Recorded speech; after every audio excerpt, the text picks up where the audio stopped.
nessa hora eu quero comentar uma passagem bíblica que está em 1 Samuel, no capítulo 16, versículo 14 a 23. E esse...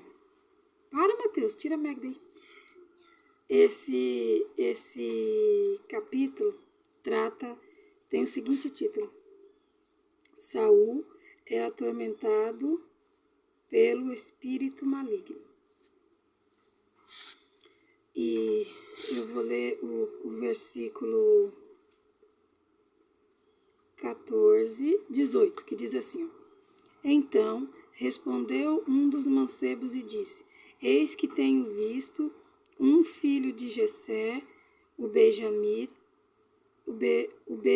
belemita, que sabe tocar e é valente e aminoso, e homem de guerra, e sisudo em palavras, e de gentil presença. O Senhor é com ele.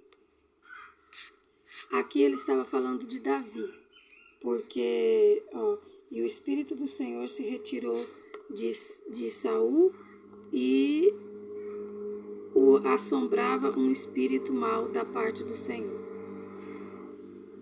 Por causa das desobediências de Saul, o Espírito Santo saiu dele. E ele começou a ser assombrado por um espírito mal vindo da parte de Deus. Era o próprio Deus que mandava aquele espírito mal para a vida de Saul. Então, os criados de Saul lhe disseram: Eis que agora um espírito mal da parte do Senhor te assombra. Aí eles pegaram e mandaram chamar alguém que tocasse a harpa, para que esse espírito saísse de perto dele. Então, que então na tua presença busquem um homem que saiba tocar harpa. E será que quando o espírito mal da parte do Senhor vier sobre ti, então ele tocará com a sua mão e te achará melhor. Falou para ele: vai e arruma um homem que saiba tocar harpa. Isso aconselharam para ele, o rei Saul. Então, um dos homens falou: eu conheço Davi, né? Que aqui descreve Davi no versículo 18, que foi o que eu li. Daí, no finalzinho, diz assim, lá no 23, e sucedia que, quando o espírito mal da parte de Deus vinha sobre Saul, Davi tocava a harpa e a tocava com a sua mão. Então Saul sentia alívio e se achava melhor, e o espírito mau se retirava dele. Nessa passagem bíblica fica claro que era Deus que mandava. E a minha mensagem nessa hora, o meu entendimento é acerca de quem intercede por pessoas. É um mandamento bíblico nós orarmos uns pelos outros. A palavra de Deus, inclusive, diz: carregai a carga um dos outros. Mas existe uma carga, um peso, né? Essa carga é num tempo de dificuldade. Só que existem pessoas que elas não querem mudar.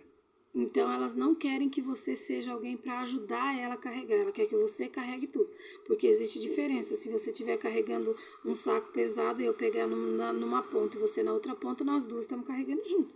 Mas existe diferença se você pegar aquele saco pesado que é seu e deixar só para mim carregar. E o que acontece que eu pude compreender por esses dias, lembrando que isso por interceder por pessoas, por orar por pessoas, e ver que existem circunstâncias, situações que não acontece a mudança exatamente por causa disso aqui. A pessoa não quer mudar. Aqui o rei Saul, Deus falava com ele e ele ia lá e desobedecia. Deus dava uma ordem, ele ia lá e desobedecia. E ele era um homem prepotente.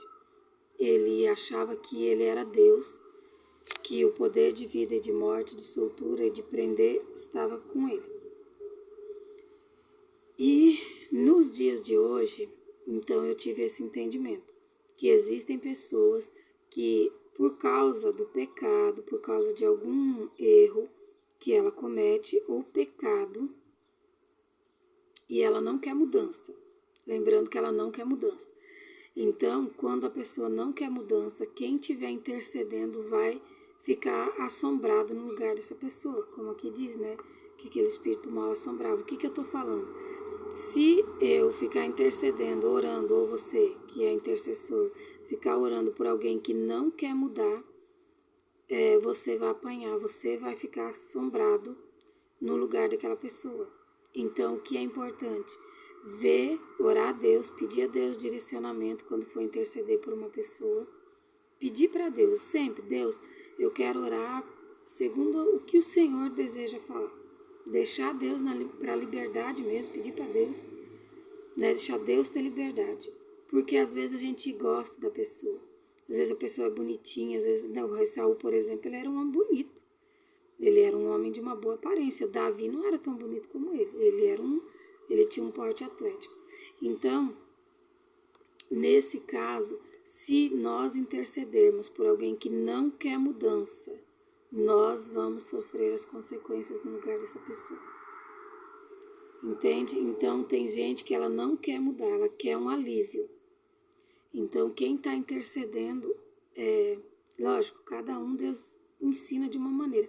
Mas isso foi o que o Senhor me revelou. Que não adianta eu ficar intercedendo por pessoas que não querem mudança. Então, quando a pessoa quer se converter, quando a pessoa quer mudança, aí sim, não importa o pecado, não importa a circunstância que a pessoa tiver, porque para Deus não existe impossível. Não existe pecado que Deus não perdoe. Não existe pecado que Deus não perdoe. E não existe situação impossível para Deus. Porém, nós, quando formos orar, temos que ver se essa pessoa pela qual nós estamos intercedendo, se ela quer mudança, se ela quer sair, se ela quer largar aquela vida de pecado. E se a pessoa quiser mudança, com certeza, se a pessoa quiser, às vezes ela não tem força, tem gente que não tem força, por isso que a Bíblia diz, para a gente interceder e para carregar a carga um do outro, para ajudar a carregar, né? No caso é ajudar, não catar a carga da pessoa e carregar sozinha. Então, aí sim haverá mudança, se a pessoa quer, se a pessoa quiser, não haverá impedimento algum, mas desde que ela seja sincera, seja verdadeira. Agora, se a pessoa não quer, ela quer apenas um certo alívio, porque enquanto ela está lá pecando, por exemplo, alguém que está na prostituição, está lá pecando, bebendo, usando droga, fazendo um monte de coisa, ela está, naquele momento, ela está servindo mal, então ela está se divertindo, digamos. Quando ela vai para casa, aí ela não consegue dormir, aí ela quer dormir, ela quer descansar. Então ela quer alguém que esteja orando por ela. Só que se você nessa hora for lá orar, o espírito do mal, ao invés de assombrar ela, vai vir assombrar você. Aí ela vai descansar e vai continuar no pecado. Consegue compreender? Então não adianta interceder por pessoas que não querem mudança. Agora, quem quer mudança? Aí sim. Quando uma pessoa não quer mudança, nem o próprio Deus tem como intervir, porque Deus deixa a escolha para a pessoa. Lembra da lei do livre-arbítrio, do direito de escolha. Eu escolho, independente do meu pecado, eu quero me arrepender. Então, eu peço para Deus me dar arrependimento. Se eu tiver um pecado, que eu sei que eu cometi um pecado, mesmo que eu não tenha arrependimento, eu já peço perdão. Eu já vou lá, me ajoelho, falo, Deus me perdoa. E aí, nesse caso, eu peço perdão duplo, né? Eu tenho que pedir perdão pelo pecado e perdão por não ter arrependimento. Porque quem promove o arrependimento no nosso coração é o Espírito Santo. E aqui no caso do rei Saul, o Espírito Santo já havia se afastado dele. Porque ele, de forma alguma, ele obedecia o comando, a voz do Espírito Santo de Deus.